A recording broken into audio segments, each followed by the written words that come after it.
Ladies and gentlemen, thank you very much for joining us this edition of Leak Project. I'm your host, Rex Bear, and tonight's guest is Lynn Williams. Now, this is going to be a very interesting interview, ladies and gentlemen. I was speaking with Lynn for about 10 minutes before we started here on this podcast, and we were talking on Skype, had all sorts of interference on Skype, and just the few minutes that we talked, I can tell this is definitely going to be some very interesting information. Now, let me give you a little background on Lynn real quick. She is a shamanic healer, an etheric implant and negative energy remover, and a teacher. She's a coach, a guide for her clients. She has all of her extra sensory gifts open, which allow her to see, hear, feel, smell, and sense interdimensional energies and entities. Now, I'm pretty excited to hear about some of your experiences, Lynn, but you told me some stuff that's really got my mind going a million miles an hour right now. You said that you've done interviews before where you've actually recorded reptilians, mantises, and extraterrestrials. And thanks for joining us, by the way, Leak Project. How are you? I'm well. Thanks so much for having me on your show, Rex. I'm really excited to be here. And one of the reasons I actually contacted you is you did a great interview with, you had him as Joseph Mera, and he wrote the book Incredulous a little while back. And in that interview, he talked about himself having a physical implant, and then you started to segue a little bit into etheric or the non-physical implants, and I thought, oh, that's right up my alley. So I'm really excited to be here to be able to talk about that. Now, in terms of the recordings that I have, I've been to a lot of my work over Skype with international clients to teach them how to remove these etheric implants, and we can talk what an etheric implant is versus a physical in a minute. And during those calls, I have actually had mantid beings, reptilians, and greys on the line where I have recordings of them. So they're using technology as a highway to be able to reach further into connecting with us. And I believe that's one of the reasons we have so much technology, why the cabal, if you will, in that is using so much technology, including going to like a 5G network, which is really going to be hard on the human and physical body. So yes, they're using this to connect to people. And that's another reason I stay off camera, because it gives them one less opportunity to kind of come to me. And believe me, I get enough attention as it is. Sure.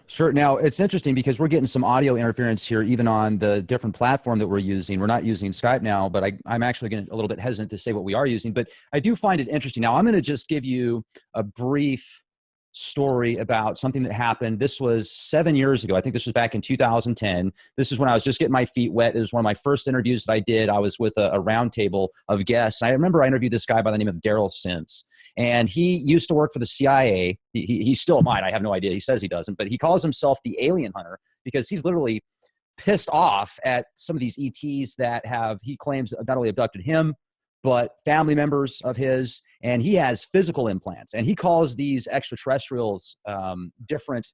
He says they're like cars almost, like different models. He thinks they're pretty much all clones, and he feels that when he gets abducted or somebody else gets abducted, it's like kidnapping. So he really has, he's pretty upset about it, and I can, rightfully so, I get it. But I remember that interview was so wild because there's all these weird noises coming through. I remember, and let me just give you a couple sounds. It's like this. It'd be like, we'd be talking, then all of a sudden be like, whoosh, whoosh, whoosh, and just weird stuff. And like something was talking in the background, and it wasn't human. It was pretty weird. So that's one way I can relate to what you're talking about. Absolutely. The sounds that come over that I actually heard are more, I call it like when the reptilians are on the line, it's almost like a deep growling. And when the mantids are on the line, they're almost like an insectoid noise.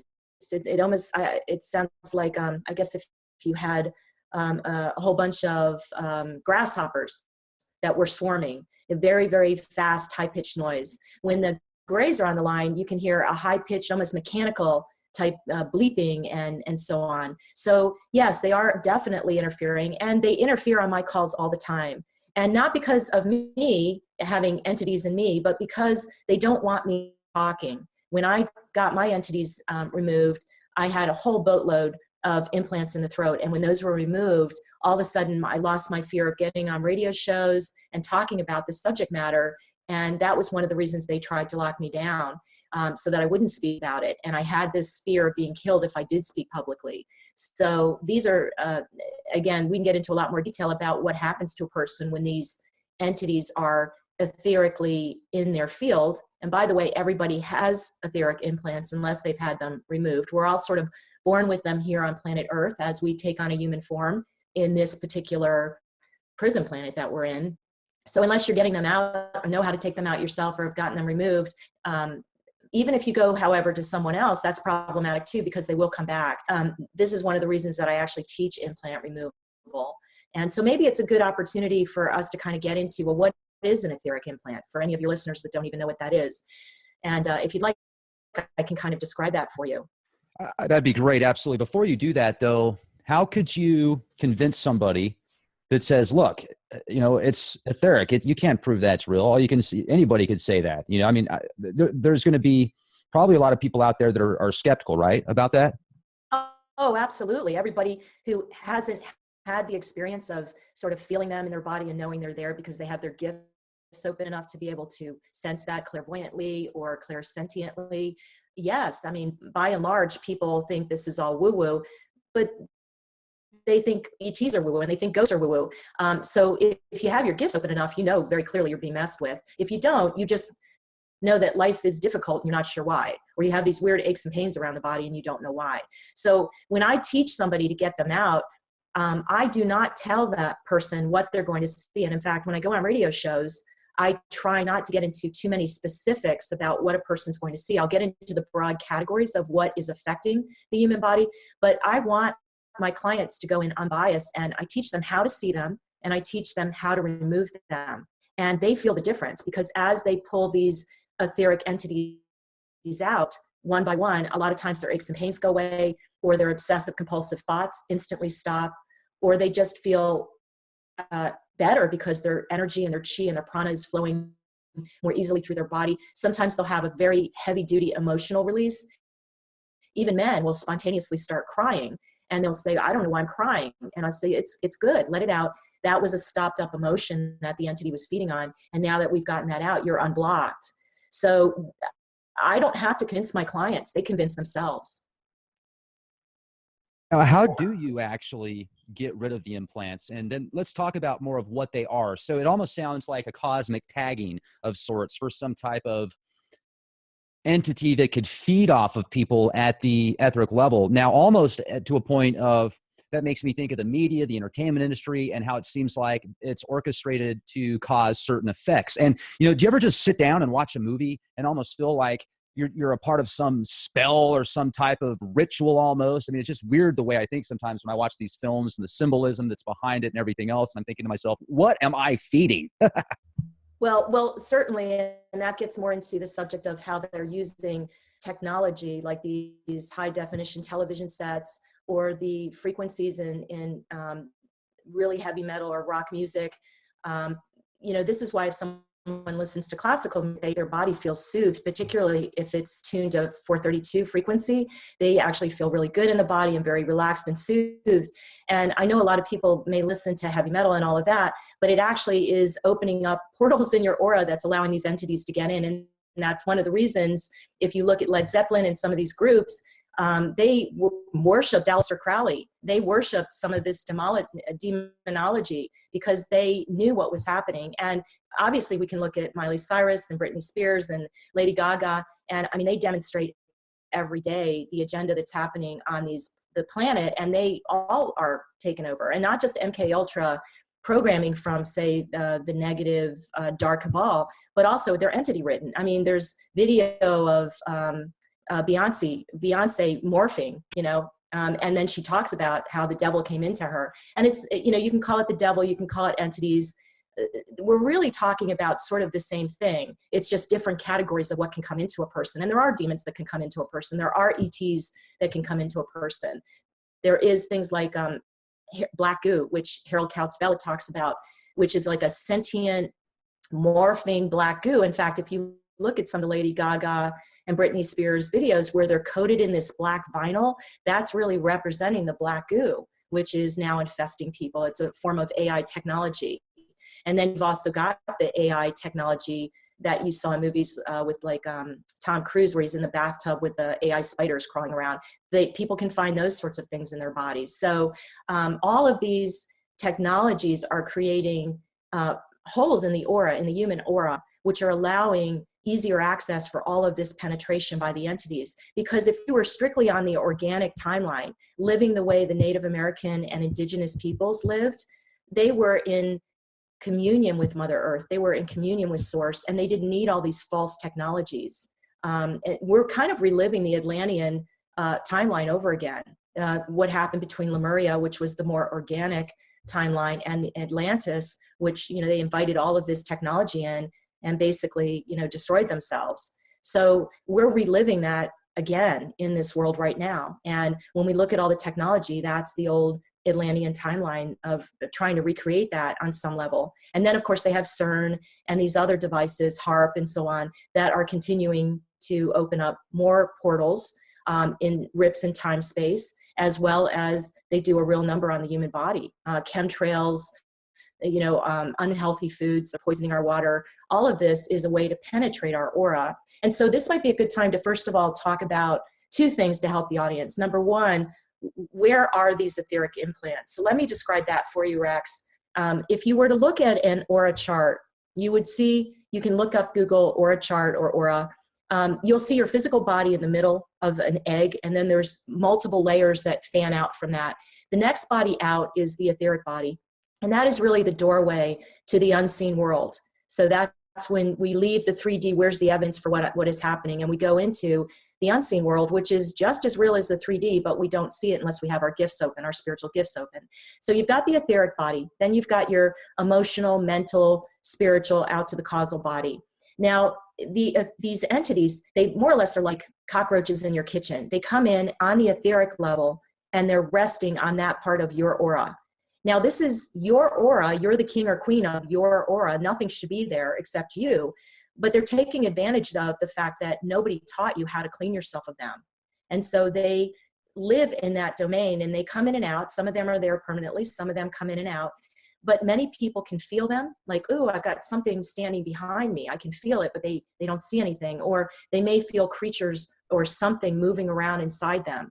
Or they may get stabbed. Like I'm sure many of the listeners have been in bed late at night and all of a sudden something stabs them in the toe or hits them in the knee. And you're like, what was that? Well, these are entity attacks and they're coming in from the etheric. And the etheric is a very thin veil to the physical. It also holds the blueprint for your physical body. So all your organs, tissues, cells, bones are blueprinted in the etheric. And so there's a very thin veil of feeling between the etheric and the physical body. And this may explain, for example, why if a man went to war and lost his leg, he could still feel his phantom limb, even though it's no longer there. That would be a perfect example of he's not crazy. He really is feeling the residue, the shadow of the blueprint of his leg, which still exists in the etheric level.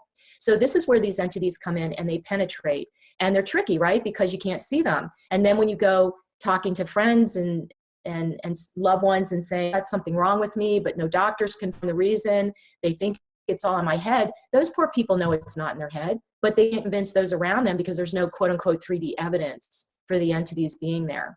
So what I do in a teaching is I teach them how to see these entities in the etheric level. And by the way, they'll do layer upon layer upon layer. So this is why if you go to an implant remover, oftentimes these people will get out the first layer, but they're missing the layers behind that and the layers behind that. So you have to take it all the way back. And these entities will cloak and hide. They literally will morph. My clients will see them sometimes turn into, oh, that's my dead mother. You know, I don't want to harm her. And that's a cloak entity. It turned into what it thought it needed to in order to survive the implant removal.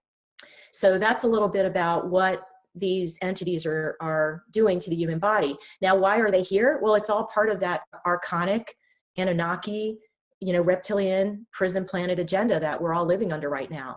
You know, as we know, the human beings that run this planet are being run by higher dimensional entities, and half of them are hybrids themselves.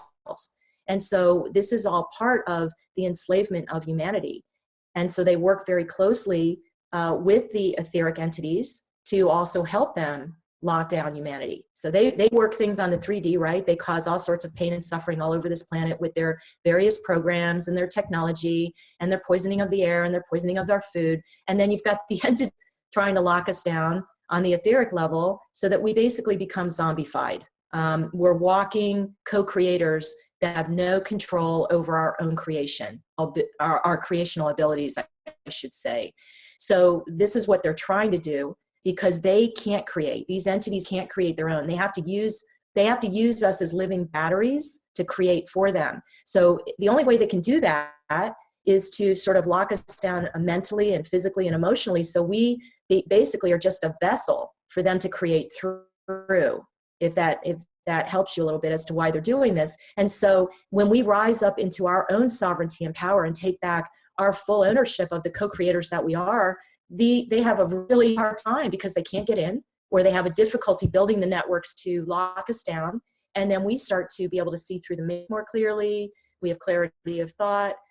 We stop the aging process. Many of us that are on the spiritual path and have our entities out, we kind of stopped aging in a way. A lot of things start to shift in one's life because it helps get us back to the people that we were really meant to be, as opposed to having been locked down most of our lives by these entities. Now, let me ask you this then. When you first started realizing that you've got these implants, I mean, what made you come to that conclusion at first? Well, the way I came to it was I'm a spiritual and life coach. So just to back up to tell the audience, I lived a very kind of normal life for most of my adult life. And I worked in corporate America. I was a high-end recruiter for Wall Street. And actually, when the market crashed in 2008, and I realized that I was working for, clients that were helping to tank the market and take people's savings, I fell into deep, deep depression. And I wasn't awake at that point. I'd been awake to some degree as a child, as many of us are, but I was kind of put to sleep the way many of us are through, telling my parents and others telling me that the things I saw were my imagination and those weren't real. So I started to doubt myself. And of course, then they send us to school and they make us all left brain thinkers. So you have to look for, where's the evidence? Well, when we deal with this world, there isn't solid 3D evidence, right? This is the unseen world that you have to open up all your spiritual gifts like clairvoyance and clairaudience and so on. And so I fell asleep again. Even though I came in as a starseed with a mission, I fell asleep for most of my life. I worked in corporate America, lived a regular 3D life, consumed lots of stuff, right? Bought lots of stuff and thought, built the big house and thought that was it, and realized I wasn't happy. And then at the same time, that kind of coincided with this crash of the market in 2008. And I said, there's got to be more to life. Like something's not right here. And then 2 years later, I was actually visited by ETs in my bedroom, and they fully awakened my gifts. And that's probably a whole nother story if we have time. But the way I came to this is once the ETs woke me up and I realized what my spiritual mission was, which was to help people become free, sovereign, and empowered.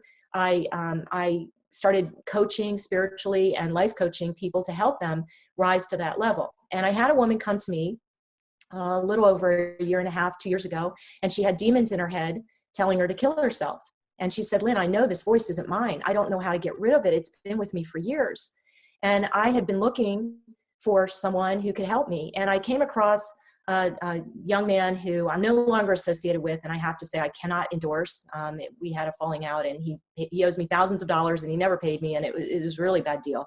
But the good news is, because there's always a silver lining to everything that happens to us, is I worked alongside him, and he just took out the surface implants. But through my interactions with all of the people that I dealt with, because I got him on 2 radio shows, we had 1,000 people in line wanting their implants removed. I was doing all the bookings and the initial conversations with all the clients, and I got to hear all of their stories. So I learned through that. He initially took out my initial implants, but then I very quickly learned how to take them out on my own because I was dealing with infested people day in and day out, and I had to learn how to do that.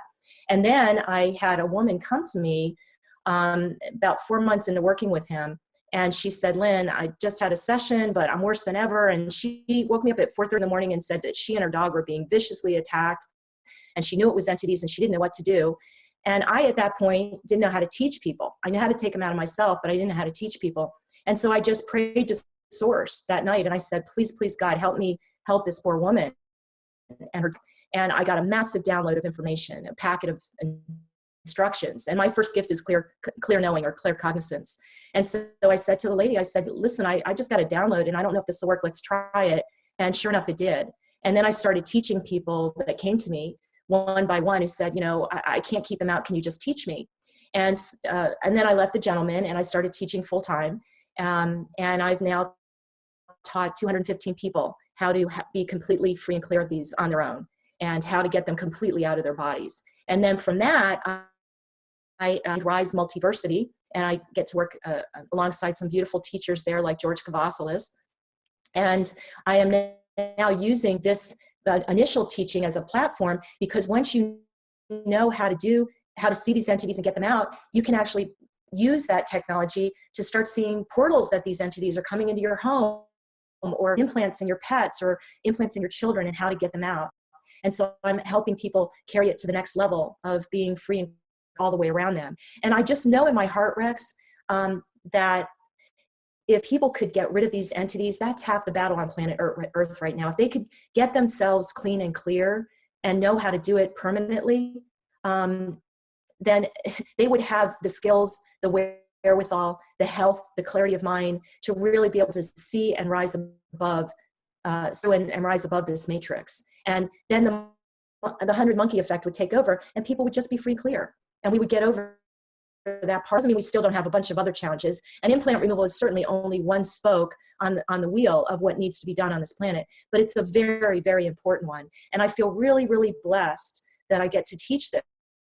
You know, I've been told by a number of psychics once I woke up that I would be bringing an ancient melody back from Lemuria, because I was a shaman woman many lifetimes in Lemuria. I was never really on the Atlantis timeline. I was on the Lemurian timeline, and I've been hypnotically regressed, and also saw myself under hypnosis in those timelines and in those lives. And I've been told I would be bringing an ancient modality of healing back on the planet that hasn't been here since Lemurian times. And I humbly say and really believe that this might be it. Once you get these entities and you know how they don't have a fighting chance, they run from you, they cower. Some of them try to negotiate with my clients for their freedom. I mean, they're completely, it's like having cockroaches in your kitchen. You've just been given a can of Raid or the insecticide bomb, and they're dead. And by the way, we don't kill anything. We capture them and we send them back to source, and source transmutes their energy, but they are out of their existence, and they are off this planet and stop bothering these people for good. Now, the bad news is there are millions of these things. So even though you come out of your body in a session, they're going to try to come back. And that's why you have to know how to do daily spiritual cleansing, daily spiritual hygiene to keep yourself clean so that you can keep them out. And once people get them out, they get a baseline of how their body should feel. And that becomes, like I said, their baseline for, okay, I should feel like this every single day. And if I'm not feeling this good, then I know that I've gotten attacked and I need to do a cleaning. And then they could do their cleaning, and then they get to feel good again. And for the audience, I'm 57 years old. That picture is a few years old, but even in that picture that you may have posted, I was 52. And so I've lived a lot of life here on this planet, and I've gone through a lot of experiences, but I have to say, since I've gotten my implants out and I keep myself clear, I have clarity of thought, I have more energy, my gifts open to the next level, I have no aches and pains around my body, I haven't been to a doctor in, knock on wood, 6 years for anything, and I feel better than I did in my 20s. And this is the way we should have felt, all of us, from day one. And so if people aren't feeling good mentally, spiritually, emotionally, or physically, then chances are a good amount of that are these implants. You know, I would be very interested to hear about your experience that you had. Was it in 2010, the first experience you had with ETs? Yes, exactly. Yeah, that was the year I would say I reawoke. You know, I was, as I said, I was awake as a child, but went to sleep for most of my life. So yes, I was reawoken in 2010. And what happened there was, like I said, in 2008, I think I fell into a dark night of the soul, because I was so depressed about the work I was doing and realizing I was helping Wall Street rob people. And I've always been a starseed, even though I wasn't awake to it. So I came here to help people. You know, I thought I was doing good work in corporate America. I was finding really beautiful, high-level performing candidates from my clients, and I thought I'm doing all this good work. And then I realized I'm not. And so I thought, what am I going to do with my life? This is my life. And so I went into a depression, and I decided to live on my savings, because at that point I had a lot of savings, and I was divorced and I was single. And I decided I was going to take 2010 off, close down business. I had my own company at that point for executive search. And I was just going to travel and try to figure out what was next in my life. And at that I actually, I lived in LA at the time, and I went to a spiritual center called Agape. And this is where Michael Beckwith, he was in The Secret, the movie The Secret. He was in there as one of the teachers, and he was the spiritual leader at Agape. And so a friend invited me to go, and I went, and it was the weirdest thing. He just looked at me from the stage, and he had 3,000 people for a Sunday sermon. And it's a non-denominational church. It's not religious. It's a spiritual church, if you want to call it that, a church. And he looked at me in the audience, and something blew open in my head. And I swear to God, that man is a hybrid, but in a good way. I just think he's one of, the good star seeds that is here to help humanity. So my head blew open, and I now later found out it was my crown and my third eye blew open. And I said to my friend who brought me there, I said, I don't know what's going on with my head, but it's tingling like crazy. So I ended up, she told me it was my chakras were opening, and he had given me a download. I knew nothing about spirituality. In fact, at that point, I would say I was probably agnostic at best. I mean, I thought maybe there's something out there that's, a creator of some sort, but I was never a churchgoer. I was never religious. In fact, I was an atheist 20s. So, I thought, this is all new to me. I don't know what's going on. So I started taking classes, and I learned all about chakras, and I learned all about energy. And then about 4 months later, I had connected with a number of people that were my friends, and they were helping me dive deep into the spiritual world. I was on the internet, 12 hours a day, researching all the different rabbit holes. And, we all start with the conspiracy theory level, right? Like, we all start at what's the cabal doing? What's our government doing? That's the first level. And then when you really start awakening, you start getting into the rabbit holes like these interdimensional beings and ETs and that sort of thing. And that's the level I started diving down into. And I met a friend who lived in Sao Paulo, Brazil, and another woman who lived right down the street from me who went to church, we started Skyping. And when we did, these entities started coming over the Skype line. And when they did, I sort of went into this very soft trance. And the gal down in Sao Paulo, she had lived in the States for a lot of years and spoke fluent English. She would go into a sort of a trance and say, these are your guardians. These are our guardians. We are all soul family. We are all one.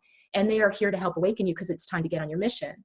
And I just sort of went with it, but I didn't really think anything of it. Well, on the third or fourth Skype call, they literally entered into my bedroom. They knocked me out for an hour. They came into my body. I could literally feel them come into my body. I was scared to death because I didn't know what was happening. And when I woke up, all of a sudden I could heal with my hands. I was clairvoyant. I was clairaudient.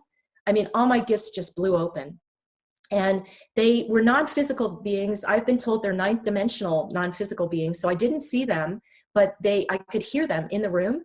And I could feel them working in my body. And I do have recordings of them where they also have come in over the Skype line and have continued to be my guardians and protectors since 2010. And I never saw a ship. I never saw anything like that because, again, I think they're at the non-physical level, so they don't beam down in ships, although I do have a lot of plasma ships over my house. And they have been over my house since 2010. And I've wondered if the plasma ships hold these non-physical energies or beings. And again, I don't work at the cosmic level. I'm boots on the ground. I work with humans down here, and I work with Mother Earth and Sasquatch, which we can talk about later, and the earth elementals. There are other people that are working at the cosmic level, and they have the bigger picture of what's happening up in that arena. And I can't say I'm an expert at that at all. So I really don't know who woke me up from a personal experience. All I know is they've blessed my life with so many gifts, and I would never want to go back to my old life. Now, so that experience you had in 2010, that wasn't a physical encounter with ETs. It was more of it's just a supernatural. Well, it was, yes, because you couldn't see them. Now, after that, what was interesting, so what happened is I'm on the Skype line, but I'm listening through a phone line because my two friends, the Sao Paulo lady and my other friend in Los Angeles, they were Skyping, but they only had two-way Skype. So I was listening through a phone call in my house on my bed. And when they came into my body, it felt like two little baby hands. They started at my heart. They just started gently squeezing my heart. And it freaked me out, actually. And then the woman down in Sao Paulo went into this trance state again, and she's narrating, and she's just saying, just relax now. I haven't said a word. And she's saying, just relax. They're working on your heart. And then they worked on my throat chakra and it felt like my ovaries. I could feel them squeezing inside. And when they got up to my third eye, that's when I passed out for an hour. And when I woke up, both those ladies were on the line as well. And that's when my friend in Sao Paulo said in that trance-like voice, you know, when they work on you, they need to knock you out, to work on your pineal and your pituitary gland. I didn't even know what a pineal gland was at that point. I knew what the pituitary gland was, but I didn't know what a pineal gland was. Well, you know, obviously for those that do know, it opens up your spiritual gifts, your clairvoyance, your connection to source. It opens up so much. And that's another reason they've tried to calcify it through fluoride and such. And so all of that shot open. Now, what was interesting is almost immediately I had black helicopters over my house. My phone lines were tapped. I had reptilians and Dracos in my house. And when those I could see, what do they look like? Well, they look like giant lizards. Well, the Dracos they're sort of the royalty. And so they're kind of whitish and they can be hooded. And then the regular reptilians, there's various levels of reptilians. You got kind of what I call the foot soldiers. You know, they kind of like are boots in the ground. They're just following orders because it's a very hive mind for the reptilian races. And then there's different levels in between. You know, almost like in an army, right? You have lieutenants and generals and all of that. They've got this sort of hierarchy that they work under, but the Dracos are at the top. And I remember one time, because my guardians would come through, because they're non-physical, they would do things like, I asked them, I said, would you come, when you're in my house helping me with something, will you come through my smoke alarms? And they would. And they would wake me up in the middle of the night when I had a dark energy that was about to sit on my chest and suck out all my chi. I would wake up and I'd see this dark shadow in the room, and they would wake me up through the smoke alarm in my house. I know this sounds crazy, but this is the world that that's the real world. The world that we're deluded into believing through television and news and media, that's the fake world. The true world is we're living amongst many interdimensional creatures and life forms, many, many of them. And again, those of us that are awake to this, we're blessed enough to know what's going on. But once we get into that world, there's the dark, and then there's the light beings, right? So they're the ones that are here that are service to humanity, that want to help humanity. And then they're the ones that are parasitic, that want to hurt humanity. And so all of a sudden I had a lot of the parasitic ones around like crazy. And so I started calling a lot of friends. At that point I had friends in Project Camelot with Carrie Cassidy. I was even invited to join that group through those friends. I declined because I knew that wasn't my mission, to be in that world day in and day out. I had a lot of MyLab friends. I got in touch with people like Eve Lorgan, who talks about love-bite relationships and how these entities can come in and lock down our love relationships. So I started making a lot of contacts to get questions answered for myself, because I didn't understand, why am I getting all of this attention? And what I've come to find out, Rex, is, you know, those of us that are awake and star-seeded and came here to help humanity, we all have a very valuable mission to contribute. And we have a very valuable job of what we're supposed to do to contribute. So for example, in your case, your mission obviously is partly to get on and run a radio show like this and to expose information to help educate people. And in my case, it's to coach and teach and guide people toward their own sovereignty. Well, they can see who we are when we come in. So this, you know, the star-seeded ones that weren't trapped here in the reincarnation cycle, that volunteered to come down to Earth to help humanity during this time, we volunteered to take on a body knowing full well we were going to go through having our memory wiped, like all humans do every time we reincarnate. And we were not going to remember, most likely, what our mission was. And we were going to have to live a very difficult life down here on this prison planet until we reawoken. And I was certainly one of those. And so when I, you know, eventually reawoken to my gifts, that's when I was able to start seeing all these other realms. And as I've gotten the implants out, I'm having interactions with Sasquatch and the elemental kingdom. And I mean, you can even with a tree has consciousness. And when you really start to get into that world in a very visceral way, the way we were connected back in Lemurian and Atlantean times before they locked down this planet, these dark entities locked them down and made us forget who we are. You can start to connect with all of consciousness around you, because everything has consciousness. Everything does. I may have gotten off on a tangent. I don't know if I answered your question. Oh, that's good. Yeah, I appreciate that. And I'm also glad you brought up the consciousness thing, because it's funny when you think about it at a quantum level, something has to have some type of consciousness in order to exist. Even at a rock, it has these protons, neutrons, electrons oscillating in certain frequencies. Therefore, that's what keeps up that structure of that specific rock. And when it starts to decay, well, those protons and neutrons, electrons start going in different frequencies in different areas. So it's really interesting to think about the possibilities, where we come from, and what's watching over us. Our archons, basically using technology to control us and enslave us. Now, one of the things that I would like to ask, and this is going to be, let me be the skeptic here for a moment, the black helicopters and the Skype call that you were having. And then you said the first time that you had the encounter that kind of woke you up, kind of, just made your mind, opened up different parts of your mind. Essentially, you're like, wow, look at all these different possibilities. It's so much more incredible than I thought. And do you think that maybe there's a possibility that those people could have done some type of hypnosis on you, and then the black helicopters and this stuff that you're seeing could be a part of some mind control program? Now, for example, MK Ultra is a term used for over 140 projects that umbrellaed underneath the MK Ultra name. So there's a lot of different times that I've heard about people that have these experiences. And I wonder if there's some type of military psyops involved, maybe holographic interference, stuff like that. Have you ever considered those possibilities? I mean, because these reptilians you're seeing, I mean, how many have you seen? I mean, have you ever like touched one? I mean, are they green? Are they, you said some of them have hoods that are Dracos and stuff like that. I would really like to be put in the picture as much as possible to visualize these situations that you've been in.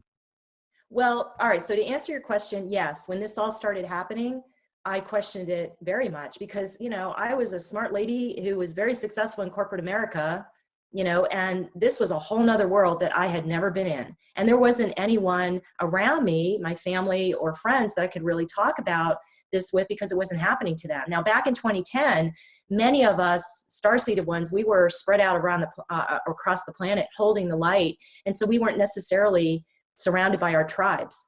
More and more we're coming together and finding our soul families and our tribes now. But back then we were a little sparse, and more people are awakening. More children, like the children being born on this planet right now, are highly gifted. They're coming in with amazing gifts. They can bilocate, they can remote view, they have full-on telepathy. A lot of these young children that parents worry have autism because their child won't speak, it's because their kid can read their mind. They don't have to speak. I had a conversation in Trader Joe's the other day with a little infant who was 10 months old, and he and I are having a complete conversation, and his father's looking down saying, boy, my son really likes you. And I said, well, we're having a conversation and we have a lot to talk about. And I knew his father was going to laugh at me and didn't know what I was talking about, but boy, that child knew what I was talking about because we were full on telepathy with each other. So how do you prove this? Look, first of all, there are millions and millions of people that are having these experiences. It's no longer a small subset of society. It's millions. And the more you talk to people about alien abduction or alien experiences, the more you'll hear them say quietly, oh my God, really? I can talk about this with you? I've had these things happen and I haven't had anyone I can talk to about it. And this happens every day. So I think the more we get this information out and, start Googling Draco Reptilian, there's pictures all over the internet, and those were put there by people that have seen them. Yes, I did consider, was this a giant psyop?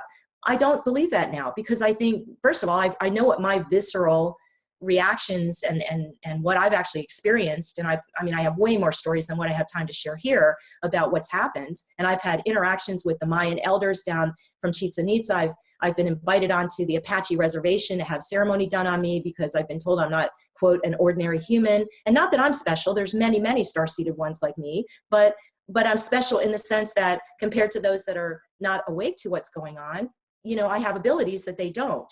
But again, we're all the same. It's just those poor people haven't had a chance to really wake up to the world that really exists around them. And once you do, Rex, and I don't know where your level of awakening is, I know you're definitely at the conspiracy theory level, so you know what's going on with the dark cabal and what they're trying to do on this planet. I don't know where you are in terms of your gifts. You haven't talked about that with me. But when you start opening these other gifts, it's just indisputable. I've seen Sasquatch in my house. I'm having physical interactions with Sasquatch on a daily basis. These, interdimensional people, and that's what they are, by the way, they actually exist. I've had fairies on my patio, little tiny lit fairies that flee around and fly around right before my eyes. So, and I'm not the only one. Many of us are having these experiences. So it makes sense. Well, if there can be angels, and most Christians believe in angels and guardians, well, of course we're going to have the darker side, and that might be demonic entities. Or, why do they have exorcists in the Catholic Church? There are demonic entities. They know about that. So why can't we then extrapolate? Well, maybe there are ETs living on other planets. Can we only be the only planet in the entire multiverse that has life on it? No. And more people are seeing ships over their house, particularly here in Arizona. They're over our houses all the time. I've asked 4 of my neighbors on the street, from a little old lady who's in her 70s or 80s down to, young 20-somethings that came rushing out of the house one night because her boyfriend said, oh my God, there's a ship coming down the main street here. And so we all ran out in the neighborhood to go look at it. So as more and more of these experiences happen, it's undeniable that we aren't alone. It's undeniable that we haven't been told the way this world really works. And when you have people like Laura Eisenhower and many others who even take it further out into places like Mars that we've colonized and so on, I mean, we can't all be crazy. We aren't. We're truth tellers, and we're telling what's actually here. And of course, the cabal tries to lock it down and make us all seem like we're crazy, but they're putting it right out there every single day. If you know how to read the symbology and the numerology, because, as the codes with the Freemasons and such is they have to tell us what they're doing. They're putting it in all the videos. They're putting it in all the movies. Why do we have so many movies these days all about visiting other planets and ETs? I mean, you can't go 2 months without a new movie coming out about all of this stuff, the black goo and the interdimensional creatures. So it's all around us. All we have to do is embrace it. And for those who aren't awake to it yet, trust that the people that are the ones that are here to guide and teach them so that they can awaken to it as well. Now, the ETs that woke you up essentially, and then you decided that you wanted to start getting rid of these implants and stuff like that a while after that, are these the ones that implanted you? Or who are the good guys and who are the bad guys? Who are the people injecting people with these things? How do they do it? Well, first of all, you're born with implants. So when you take on a physical form, you know what, and I'm not a fan of Alex Jones, but you know how Alex Jones named his show The Prison Planet? Because we literally have like a net around this planet between the Archonic and Anunnaki agenda. And that goes back thousands of years. So where this was supposed to be a Garden of Eden planet, we were as souls supposed to be able to come to this planet, experience creation here in a very 3D dense realm, because the bigger us are non-physical beings. We all came from source. Everything came from source. A rock, a reptilian, you, me, we all came from source. So to be able to come down to planet Earth was a very special experience where you could take on this physical form, if you will, and have these incredible experiences. And so the Garden of Eden, in my opinion, is a metaphor for the fact that we fell into forgetting who we really are as these higher dimensional beings.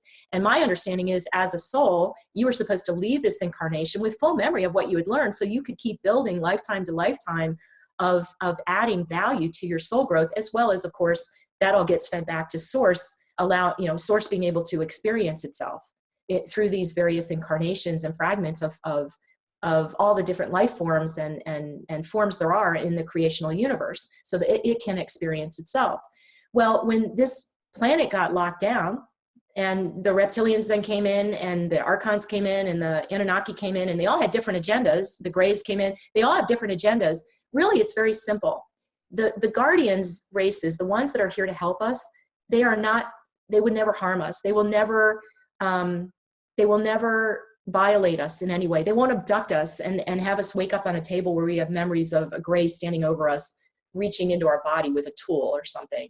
I mean, they won't be a parasitic life form that sits behind you in your field and siphons your energy so that you feel tired all the time. We didn't even get into the symptomology of what implants feel like within the body. We can talk about that.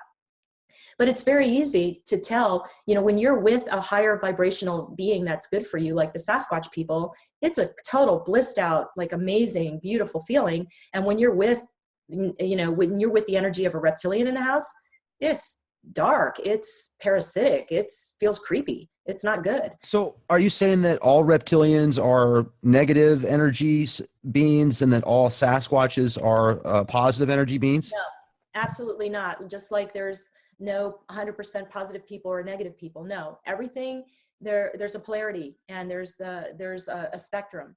Okay. So there are rogue Sasquatch. Now, I personally believe that maybe these rogue Sasquatch, because I know that the military has abducted them and used them in experiments, that maybe they were created to be rogue, and they can be, from what I understand, I've never run into one. I mean, my tribe around me is the most loving, beautiful. I mean, you just, once you fall in love with the Sasquatch people, it's a love like you've never known. I mean, it's so unconditional and so pristine and so pure. But there are stories out there of people that have run into rogue Sasquatch. And likewise, I've been told that there are reptilians that are not interested in parasiting humans. They've made a different decision. The ones that I'm dealing with, though, don't fall into that category. The ones that I teach people to get out of their field are obviously parasitic, or they wouldn't be in somebody's aura feeding off their energy. So yes, I mean, we have to look at all species. I've heard that there's negative Pleiadians. You know, I mean, I honestly don't know. I'm not an expert in all of that, but I think, you know, as long as these bipedal beings can make a choice of free will, and depending on what happened to them that may cause them to have been damaged, I think, yes, you can have rogue anything that's negative. And then you can have those that are very positive. So like I said, that I've heard stories that there are reptilians that are actually trying to help us. Again, I can't validate that, but there are, you know, I've heard plenty of people talk about it. Okay. Now, also then, if we get back into the implants and some of the effects, cause and effects of getting rid of them, etc. Let's talk about that, and then maybe talk a little bit more about the Sasquatch people after that. Well, why don't I talk about, people may say, well, how would I know I have implants? So let me kind of go through some of the symptomology that would show you that you have implants. Because again, we're all born with them. And so until we get them out, we honestly don't even know what our bodies are supposed to feel like without them, because we've had them our whole life. So now, and I know what I'm about to tell you can sound like it's symptomology to a lot of different things, but I want you to kind of hear it within this framework, because what my experience with my clients has been is once we pull them out, all of these things instantly disappear or lessen greatly. So for example, if you are going along and happy-go-lucky in your day, and all of a sudden you are quick to anger, you are quick to upset, you are quick to anxiousness, or you have this weird anxiety attack out of nowhere, that's 9 times out of 10 an entity interference. Because what they like to do is they like to lock us down and feed on our energy and our negative emotions. That's what they feed on. And so they like to keep us implanted, and the implants can be sentient creatures, they can be AI technology, they can be things like metal implants. They're like boxes in your body that just stop up your various energy centers or your chakra system or your glandular system, like your pineal gland and your thyroid. So I really believe a lot of people that have these diseases that no doctor can really explain, they come out of nowhere. If we can heal them on the etheric, I'm already experimenting with this with a number of clients, then that will actually, because the etheric holds the blueprint for the physical body, that will bleed down into the physical body. And a lot of times their maladies disappear instantly. I did a woman who had fibromyalgia, and it disappeared instantly after a session. I had another woman who had aches and pains all over the body for 30 years. She'd gone to doctors, spent all this money, and as she plucked these implants out one by one, those aches and pains immediately disappeared and never came back. So, you know, kind of the rule of thumb is if you haven't done something in the 3D to injure yourself, you shouldn't be walking around with aches and pains. Unless you've done something. So, but let's get back to some of the symptomology. So things like losing your temper out of nowhere for no reason, you know, the slightest thing sets you off, or staying in traumatizing relationships. You know, you're in a love relationship where your boyfriend or girlfriend is abusive to you and you can't seem to leave. You always seem to be led back. A lot of times that's being orchestrated by these entities. Inexplicable diseases like we just talked about that no doctor can find any 3D evidence of. You're feeling things in your body, you know, significant pain, and they're saying, look, you know, there's nothing on an x-ray, this is all in your head.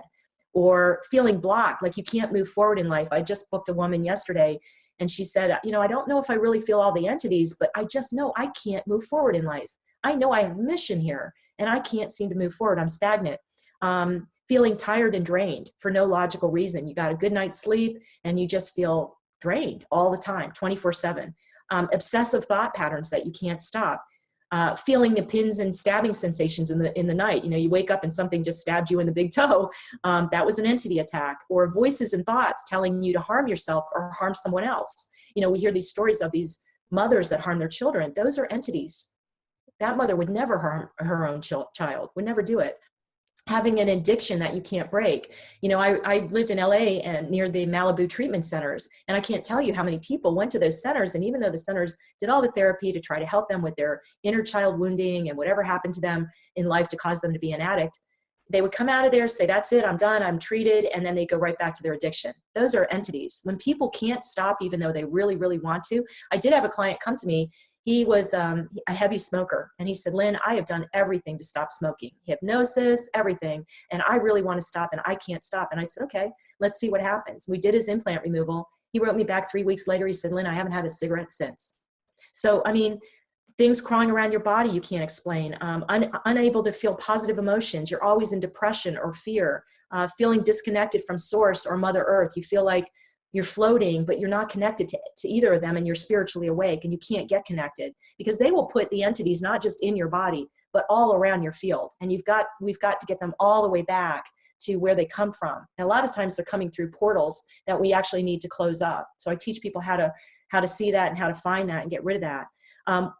Nightmares where you see these bizarre negative entities come in, or maybe you wake up with sleep paralysis, and that could be an abduction scenario. But oftentimes, I've had this happen to me recently, where it was a dark entity that came down from the ceiling, and it sat on my chest and I couldn't breathe and I had sleep paralysis, and then I felt it move inside into my body, and I had to do a clearing the next day to get rid of it. So those are sort of the symptomologies, and I know that many people will, understand or relate to some of them. Others will say, well, this is ridiculous. This could be all sorts of mental illness. Well, I personally think mental illness and physical diseases are caused by these entities. They seed it in the etheric for the most part, and then you manifest it with your physical body.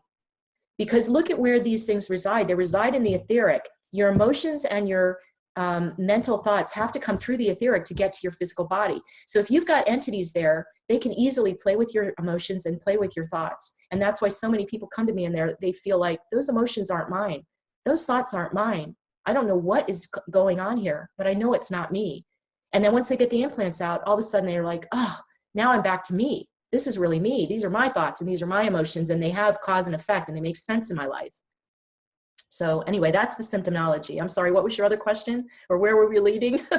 No, that's great. We're talking about let's say you get rid of these different implants essentially out of your chakra system and stuff like that. And you say you have to do it on a regular basis almost sometimes. So let's talk about that for a minute then. When you go through, do you meditate in a sense of you just clear your mind as best as you can? Do you focus on these certain areas and send different color forms and thought patterns? I mean, what do you do? Certain music?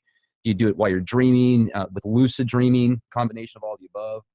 Well, no, when I'm in a teaching session, the person is wide awake. I do it over Skype or phone. And essentially what I guide them, I take them through the session and I guide them. Now, again, I do want to say this, Rex, the people that are coming to me have to be at a certain level of awakeness. They have to know about the agenda on the planet. They have to know what entities are, and they have to believe that they're being affected by them. So I can't work with clients that, have no idea what a reptilian is. That they're not at a spiritual awake enough level to really be able to take this teaching. You have to be at a certain level, and they have to have some of their gifts open. They have to be able to have some clairsentience, clear feeling in the body. They have to have some other gifts open to a marginal degree. And then through the session, I get them to open more fully. So what I do is I do a pre-assessment to make sure someone can successfully do the process. And if they're not ready, I give them exercises that they can practice and things that they can do to come back to me at a later time. If they are ready, then basically I take them through the session where I teach them how to see these entities. They're fully awake, so they may close their eyes, but they're seeing them in their body. And I act more like the guide and the teacher. So I get downloads and I get clear sentient feeling, tingles, chills, goosebumps in the body that help me know, like if they missed one. They may think they got everything, and I can clearly see or feel or know that they missed one, and I'll get the download, tell them to go back, there's another layer. And so I won't tell them what they're going to say, but I'll say, no, let's go back and check again. And so my sessions run 3 hours, because some of it is the setup time in the beginning and the end, but most of it is the time that they're pulling out their own entities. Some of my sessions run to 6 hours, depending on how invested a person is. And I make sure we work on this until we get them all the way clear. And how do we know they're clear? They feel amazing. They'll tell me.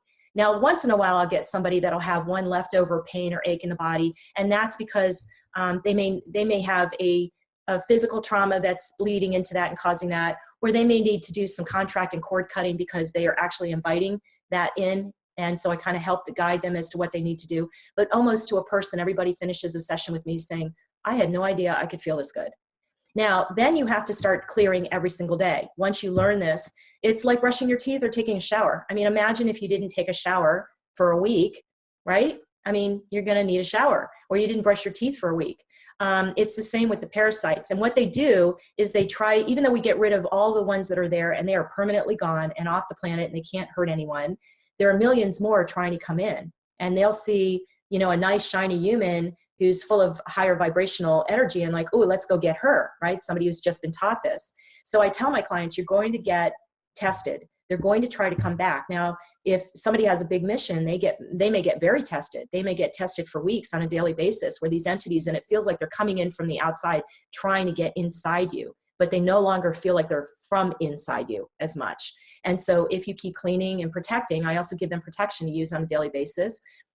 They basically pull them out every day. It's like brushing your teeth.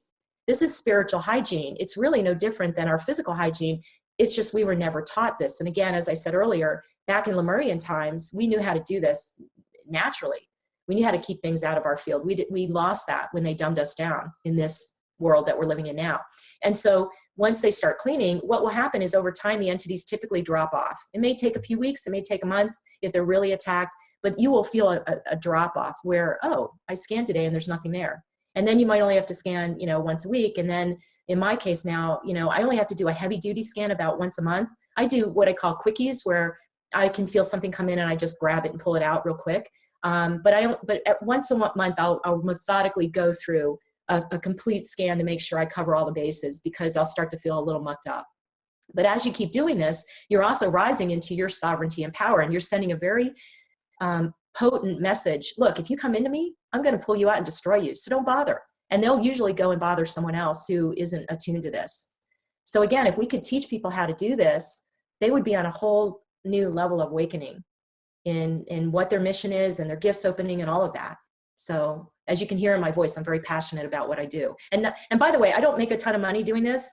I charge the same fee whether I'm doing a 3-hour session or a 6-hour session. I'm here to help humanity. I try to charge enough so I can pay my bills, but you know, believe me, I've given up my corporate income, and I'm living sort of hand to mouth like everybody else that is a healer in this world. You know, we're not making gobs of money. And I think part of that too is because we're taking down the money system. You know, we're helping to embody the fact that that's got to go. It's an enslavement program. And so a lot of my clients, we may do energy exchanges, or we're trying to kind of move toward a newer economy. And I've simplified my life, so I don't need a lot of money anymore. I don't buy all the fancy cars and gadgets I used to. I live a very simple life. And when I want entertainment, I go out in nature and I go sit with Sasquatch, or, you know, go out and hang with high vibrational friends. I don't have a TV in the house. I don't listen to the radio in the car. Everything that I learn on the internet, because for me right now, that is the safest place with the least amount of infiltration. So you find when you start living this more simple life, you get back on the organic timeline. And I get more joy going to Sedona and sitting on a rock than I ever did going to the movies and being blasted with, you know, all of this technology. Right on. And if you would, for our audience, before we close out tonight, Lynn, first of all, I just want to say this has been much appreciated coming on the show here with us and sharing with us your experiences, and also giving people an idea on some of the benefits you feel to get rid of these ethereal implants. I think this is great, but how do people contact you? Well, they can reach me in several different places. I'm a mentor on Rise Multiversity, and I don't know if you're going to be putting the information under where they can contact me, but if they look at risemultiversity.org, I will be there as one of the mentors. So they just hit the mentor tab and they'll see my information there. It'll give my bio information. They can also email me directly at lwilliams with an S 2002 at verizon.net. That's LWILLIAMS 2002 at verizon.net. And then they can always get me on Facebook. And I'm on Facebook at Lynn, LYNN.Williams.129. That's my address on Facebook. So they can private message me there or email me, and I get back to them within 24 hours. I'm really good about that. Now, also, could you tell us a little bit more about the Sasquatch? Sure, I would love to. Oh my gosh. Well, I started having Sasquatch experiences about 5 months ago, and I actually had a little 8-year-old crystal child who lives down the street from me, and he and I go on little desert adventures out into the desert, and we just kind of hang together. We just really enjoy each other. And one day he said to me, he said, "Hey, do you want to go out in the desert? I'll show you where the rubies are." And he actually led me to a site where I didn't know it at the time, but the Sasquatch were alchemizing glass into these beautiful little glass stones, and they were coming up out of the desert. And I didn't know what it was at first. I knew something was happening. I was wondering, is this the Agarthan inner earth people are doing this? What on earth is going on here? And there was glass sprinkled everywhere, and they were making these stones. I could see it because they'd have broken bottles and glass, all this debris in the desert. And then there would be these beautiful glass stones next to it. And he and I found a whole bunch of these. And I was guided to give them to various people around the world who are in love with Sasquatch like I am. And so I've done that. But in any event, that started me kind of wondering what's going on. So then I started, I was out with my little friend, and one day we saw this debris. It was like piles of debris. And he pointed over to it and he said, you know, that's a Bigfoot bed. That's where the Bigfoot sleep. And all of a sudden, download after download came. And I'm like, oh my goodness, are you telling me this is Bigfoot? So I started researching, and then I started calling the experts in that community. And I talked to some amazing people, Kwoni Lesbaradas, I think I'm saying his name right, and Mike Patterson, and they've got all kinds of videos. By the way, Bigfoot doesn't like to be called Bigfoot. They prefer Sasquatch. I mean, it would be like calling us Big Nose, you know? I mean, so I don't usually call them that. I call them Sasquatch. And they are people. They're ancient people. They are skilled the way we're supposed to be. And they were our ancient brothers and sisters back in the Atlantean times. And they're here actually to help awaken humanity to who they really are. And so they're connecting with those of us that they know are pure of heart, that really want to help humanity, and ideally can be an ambassador of sorts for them to speak about them. Because, you know, the media has demonized them. Oh, let's go hunt for Bigfoot, and where's the body? Well, they're interdimensional. I mean, they can pop in and out. They're telepathic. They can read our thoughts. I mean, this is why typical humans can't catch them, because they know how to hide. They know how to stay interdimensional. They know how to protect themselves. So this is why we're not finding their bodies everywhere. But in my case, they have popped in 4 different levels. They've been completely invisible, where they've thrown a rock around me, just to let me know they're there. And they've been interdimensional, where they're just starting to come in, and it looks like an energy mirage, like when you see heat over a highway. I've seen one standing out in the desert, and that's all you saw was this blurry energy. It was really strange to see right in the middle of the desert. But there was no heat coming off the desert. I want to be clear about that. This was when the air was very cool, but you saw this like mirage heat thing in the middle, and it was shaped like a Sasquatch. They've been in my house. I've had 3 in my house, 2 juveniles that were 6 feet tall, and I guess an older one that was about 8 feet tall. My ceilings are very high in my house, so he was walking down the hallway, and I was in the kitchen, and I just saw him at the corner of my eye. They've left me footprints on my door of them. They've left me gifts. We have gifting trees where I go out and I leave them food and presents and crystals and all these things I think they'll like, and they leave me gifts in return. They left me feathers and hair combs and tobacco. I couldn't figure out why they were putting tobacco all around my house. Well, tobacco is a protector spirit. And so they were putting protector spirit around my house to say, you're our family now. You're awake to who we are, and we're here to protect you, just like we did in ancient times. We protected humanity. And they're also here to teach us. They're master teachers. And if you start interacting with them and really watch the subtle ways that they'll teach you, they'll leave you clues to help you awaken to your own abilities. They also vocalize, so they can pretend to be coyotes, and I'll hear them go off in the desert. I'll just walk out of my house, and all of a sudden they'll start vocalizing. Oh, she's here, she's here. And I'll hear them out in the desert, and they sound like fake coyotes. So they make vocalizations. I have footprints, pictures of footprints that they've left. So they're all around me 24/7. They're in my house. And by the way, anyone can connect with Sasquatch if you really have good intentions, because they'll know what your intentions are. You cannot fool them. If you really have purity of heart, you want to help humanity and you want to connect with them, then I would suggest to the audience, start talking to them like they're in the room. Because by the way, they're on this conversation. Anyone I'm connected to, they're connected to, listening and watching, and start talking to them. And then find a gifting tree or a place in your backyard that is a little secluded. Ideally, it's better if you can go out in the woods a little bit or into the desert where there aren't any people around, and find a special place and then start going there and leave them gifts and tell them you want to connect with them and that you want to help humanity and you want to be a messenger for them. It may take time. In my case, it took about 2 to 3 weeks before they really started reciprocating. But once they did, it's been nonstop ever since. They leave me marbles. They leave me these stones. I mean, it's just been nonstop. That's really fascinating. And it actually reminds me a little bit of an interview that I had recently with a couple of folks that have very similar stories with the Sasquatch people. So this is great. I really am glad that you reached out to us here at the Leak Project, Lynn. Thanks for coming on the show and sharing your testimony with us. I know that we had a little bit of technical issues there for a few minutes at first because Skype, I'll tell you, they had your number on Skype for sure.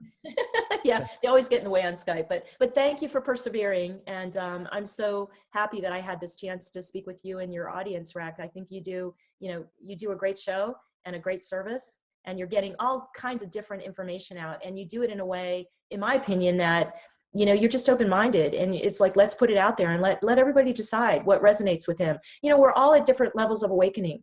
And so this message may resonate with some people on this video, and there are going to be others where it just doesn't, and they'll think I'm crazy.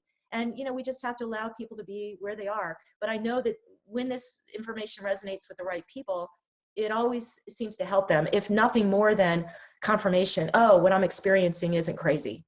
And that's part of my mission. Is I want to talk on these shows so I can let people know you're not alone. You're not alone, that many of us are experiencing these things. And there is help, and there is a soul family out there waiting for you.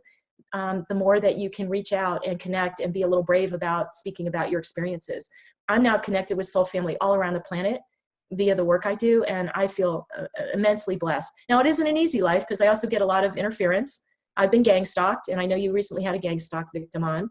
I've had all of that happen to me, and my life isn't always easy, but overall, I'm really blessed to be in this world and awake to it. I would never go back to my old life in a million years. So thanks so much, Rex, for having me on the show. Absolutely. It was really great to speak with you. And folks, also, I just want to give a quick shout out to our sponsors. Check out getthetea.com. I've been taking these D365 pills, just one a day. They're kind of like a detox pill. They're very, how do I put it? Natural. I mean, it doesn't hurt your tummy in any way, shape, or form. And also check out One Tack. I'll leave the links at the end of this description. And also I will leave the description to get in contact with Lynn as well. So question everything, ladies and gentlemen. That's my shameless plug, and be the change you want to see.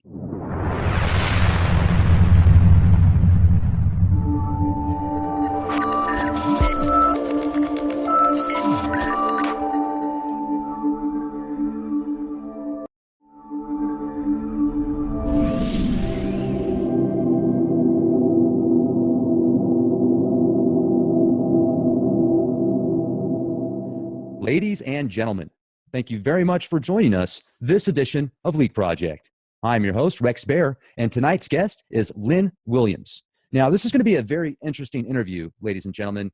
I was speaking with Lynn for about 10 minutes before we started here on this podcast, and we were talking on Skype, had all sorts of interference on Skype, and just the few minutes that we talked, I can tell this is definitely going to be some very interesting information. Now, let me give you a little background on Lynn real quick. She is a shamanic healer, an etheric implant and negative energy remover, and a teacher. She's a coach, a guide for her clients. She has all of her extra sensory gifts open, which allow her to see, hear, feel, smell, and sense interdimensional energies and entities.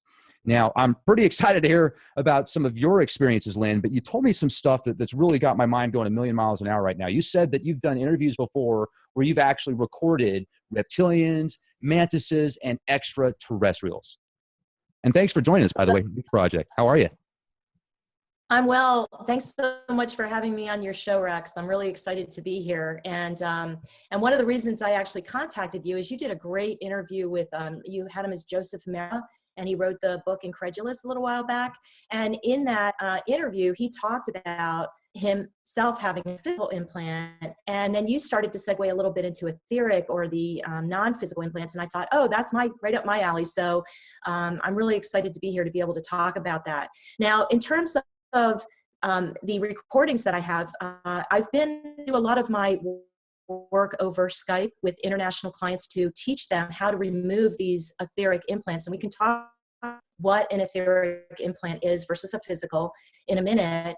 And during those calls, I have actually had mantid beings, reptilians, and grays on the line where I have recordings of them.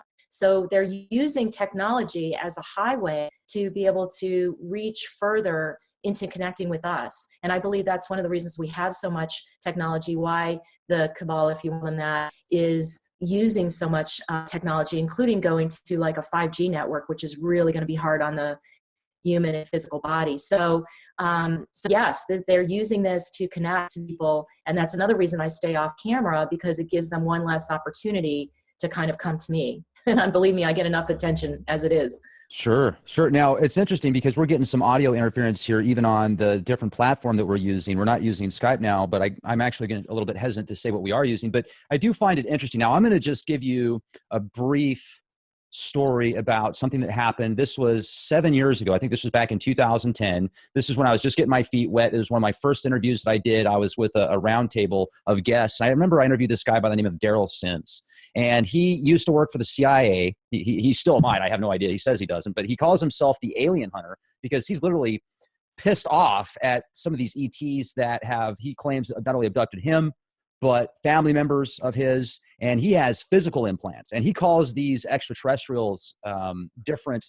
He says they're like cars, almost like different models. He thinks they're pretty much all clones, and he feels that when he gets abducted or somebody else gets abducted, it's like kidnapping. So he really has, he's pretty upset about it, and I can, rightfully so, I get it. But I remember that interview was so wild because there's all these weird noises coming through. I remember, and let me just give you a couple sounds. It's like this. It'd be like, we'd be talking, and then all of a sudden it'd be like, whoosh, whoosh, whoosh, and just weird stuff. And like something was talking in the background, and it wasn't human. It was pretty weird. So that's one way I can relate to what you're talking about. Absolutely. The sounds that come over that I actually heard are more, I call it like when the reptilians are on the line, it's almost like a deep growling. And when the mantids are on the line, they're almost like an insectoid noise. It almost, it sounds like, I guess if you had a whole bunch of grasshoppers that were swarming, a very, very fast, high-pitched noise. When the grays are on the line, you can hear a high-pitched, almost mechanical type bleeping and so on. So yes, they are definitely interfering, and they interfere on my calls all the time. And not because of me having entities in me, but because they don't want me talking. When I got my entities removed, I had a whole boatload of implants in the throat. And when those were removed, all of a sudden I lost my fear of getting on radio shows and talking about the subject matter.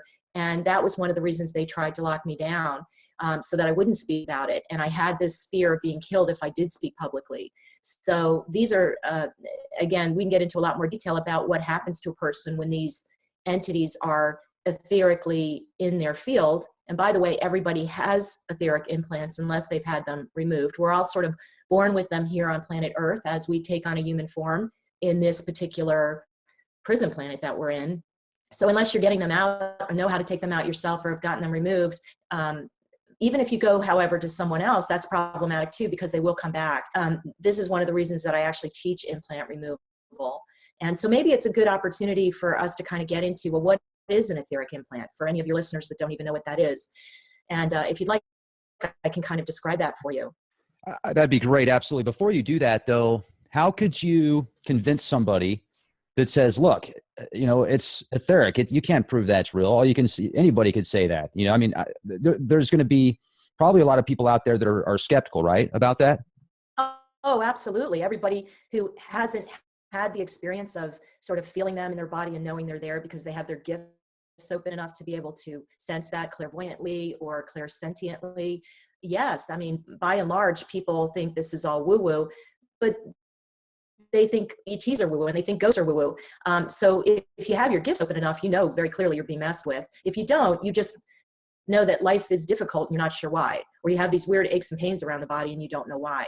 So when I teach somebody to get them out, I do not tell that person what they're going to see. And in fact, when I go on radio shows, I try not to get into too many specifics about what a person's going to see. I'll get into the broad categories of what is affecting the human body, but I want my clients to go in unbiased, and I teach them how to see them and I teach them how to remove them. And they feel the difference because as they pull these etheric entities out one by one, a lot of times their aches and pains go away, or their obsessive compulsive thoughts instantly stop, or they just feel better because their energy and their chi and their prana is flowing more easily through their body. Sometimes they'll have a very heavy duty emotional release.